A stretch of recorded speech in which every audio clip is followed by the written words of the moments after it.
Batman issue 121. Joshua Williamson writing with Jorge Molina and Mikel Janin on the art. So, yeah, this is actually the final chapter of this arc. This wraps up the Abyss storyline.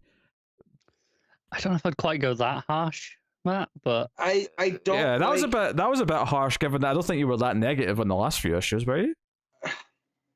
I didn't like this. Felt very abrupt, and I didn't like it. I agree.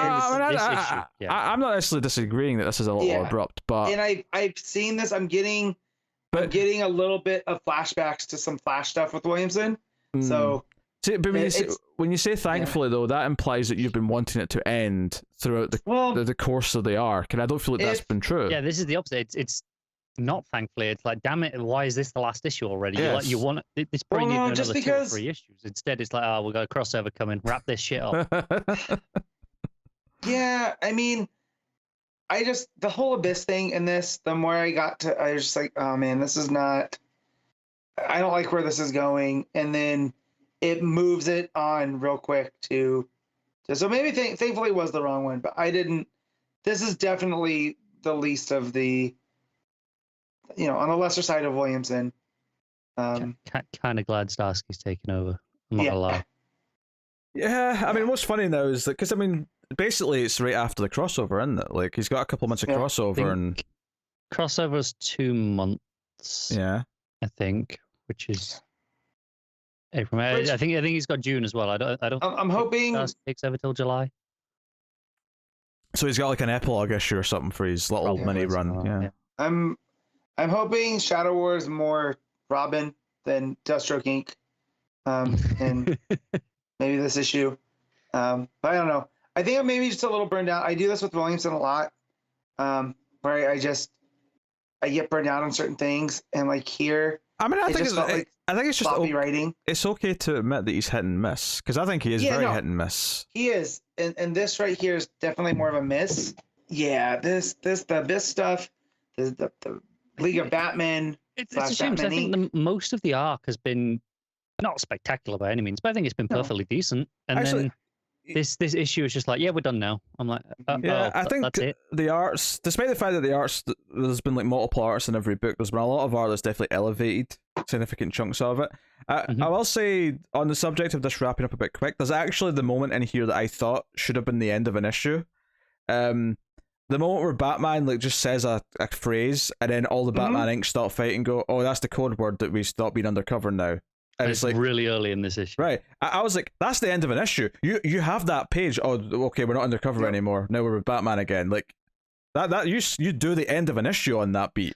It's actually funny because that panel where they do the it's like in the kind of almost the triangle on the top half. Whereas this undercover mission's over, and we don't work for you anymore. That image, that lineup is, if you extend that out over full page, that is a final page there. Except instead it's just like, oh, this is half a page and now we have 2 more panels underneath it. Yeah, because it felt like a big game-changing cliffhanger, and it was a little confusing, and I do think there's a little sloppiness to some of the logistics of like the layers of like double crossing going on here. Now, obviously, what the actual undercover part was, because obviously Batman didn't know about what they were doing with Abyss. Otherwise, a lot of the story up until this point doesn't make any sense. It's more just that they were undercover in the sense that they were looking into Lex, and they were looking into they were else. They acknowledge afterwards though, that it doesn't try and pretend Bruce knew the whole time or anything like that. No. It's more just we were doing this on our own. You kind of abandoned us to just to do our thing, so we were doing our thing. But in the moment, I was like, wait a minute. Batman didn't know about most of this. Well, he couldn't have done. I think it was more just he had that much faith in them that he can say that, and they'll go, "All right, game's up. Let's let's call it." And the swapping out the body for Abyss, and that whole messiness and reasons. It's just it's just like needlessly elaborate for a 4-issue story. Yeah, and there's other things like Batman just like stealing a bit of tech off Alex's suit, which basically turns his suit into like the same like solution where he can now see his. Yeah, so I like the reasoning. I don't like the execution. Yeah, because the fact that Luthor made Abyss right with his technology, of course Lex would have a key to that to fight it, which is very on brand for Lex.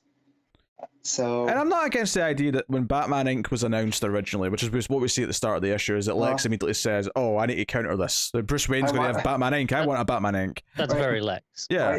Why don't I own this? Yes. So Abyss is kind of a creation. It comes out of that is that he's trying to make his own Batman. I'm surprised we haven't gotten that before with Lex making his own, like we're kind of getting that with Bendix and the Rising, right, over with Taylor and. That's good. That's kind of what that is, yeah. Right, but him creating his own Batman makes a whole lot of sense, just because it would seem easier. Like, he gave this guy nanotech, whoever Abyss is, to control darkness, which he didn't have forethought that this guy could go sideways. It does say something though, and part of this is because of the arc. I think the back half of the issue, when you get to the Melina art, which I've been loving in this arc. It's as soon as you turn the page onto it, that image of him, of Abyss, walking through the city with all the neon signs, just like the signs on his back, is just immediately like, oh, that's gorgeous. Yeah, and then you get the full white background, and the next page is Batman and Abyss stare off, and it's the idea that Batman's like changed his suit so that it's just bright white now instead of darkness, and you can't see everything else, but you can see Abyss, and that's it. What matters. And don't get me wrong, like some of this is very convenient. The way Batman gets his sight back properly is just because Abyss seems to spray him with something for whatever reason. But what I do think is telling though is that when it drops all the Batman Inc. stuff and the convoluted sort of like relationship he has with them and their relationship with Lex, and it just becomes Batman against this pretty neat villain with great art, I was more into that. Like, because it became simple again, and I was just enjoying that because the art was so good. And I could leave all the stuff from the first half of the issue behind and just enjoy that for what it was, and just art of seeing like kids reunited with their family, and there's a little tease here as well where Batman says, "Oh, Badnesia needs you, Kea, but when you're ready, let me know." And she's like, "What do you mean?"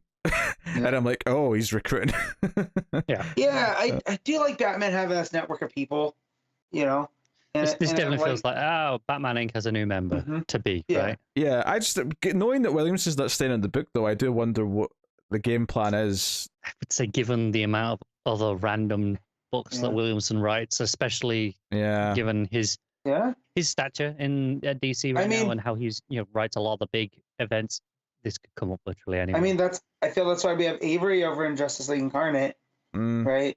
Just because of what he did with her over in Flash. I think this one's a lot because Avery, of course, like he was doing a whole Flash run. She was introduced early and was a part of it the entire time. In and out. She wasn't there a lot constantly, but she was in and out constantly. Whereas this, because she's just literally been introduced in this arc, and it's sort of had this seed at the end, it does feel more like specifically designed. Like, I'm going to use her for something important. It could be a case of more. He's just, hey, I'm not on the Bat book that long, but I want to leave something for people to play with if they want to.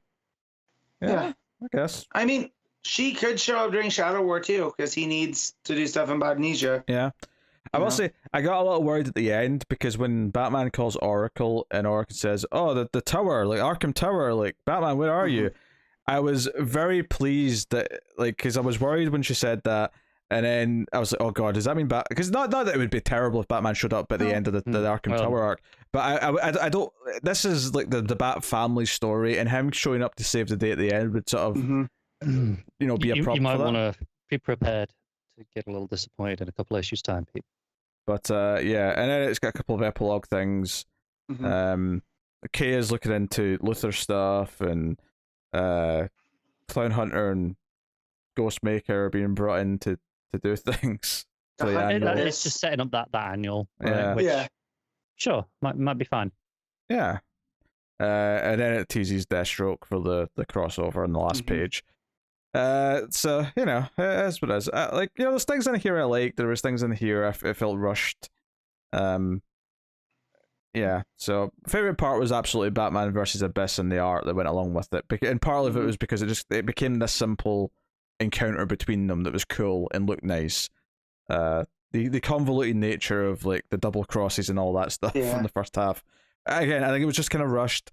I feel like he's just ending their undercover nature like with one phrase, and that's just them flipped. that felt like it could have been the end of this issue and then I another think issue after. That's a really good beat to play, I think. Yeah. But it's just like, okay, yeah, we're doing that. It feels Carry on rushed now. here though, because it's just like a third into the issue. It really feels like this arc needed another issue or two, and it was just like, well, crossover's coming, so cut it short. That's the feeling I got from this issue. Yeah. I didn't have that up until the first 3 issues of this arc were perfectly fine in terms of pacing. It's all annoying in the sense that Williamson's writing all the other books in the crossover anyway, and like he knew they were coming. Yeah, he planned all of this himself. And don't get me wrong, maybe there was a deadline in the sense that the new writer's taking over Batman starting in July, so it has to be done by then. But it does feel like he was super excited to set up all this stuff, and then they're like, "Okay, well, you got to wrap this up." And he goes, "Okay," but the fact that he knows he was tied. I mean, he's doing the next crisis, so he's happy. I'm sure he's happy. He's delighted. Yeah. But There's a very real chance that is part of why he's stepping away from Batman. It's just he's got a lot of books on. It's like, hey, I can't keep up with all this stuff. Right, running a crisis is a big job. You gotta be in the ball. I mean, it kind of got Snyder out of superhero books for the moment. That's right. Yeah, he did. Death Metal, which is effectively a crisis. He did 2 of them. Yeah. So he did Metal and Death Metal. And he was like, that's enough superheroes for now. I think I'll take a break. Yeah. Right. All right, that's right. Batman, Matt, what are you giving it? I'm gonna give this a 7.5. All right, Connor. Sorry, I was just so high. It's a 6, and I think at least a point of that is just the art in the back half. Yeah. Oh, pardon me. What am I going with? I think I will probably go somewhere in between that and say 6.5. I think I like that back half a lot, but it is just a bit abrupt and there's a lot of rushed stuff in it. I think a lot of the problems aren't necessarily it's this issue is why I'm rating it so low. It's just that this issue is indicative of problems with the arc overall. That well, this is the conclusion because this feels so abrupt. If this issue had was just spread out a little bit more, it probably would have been fine. But because of what it represents, it's a little bit harsh on it.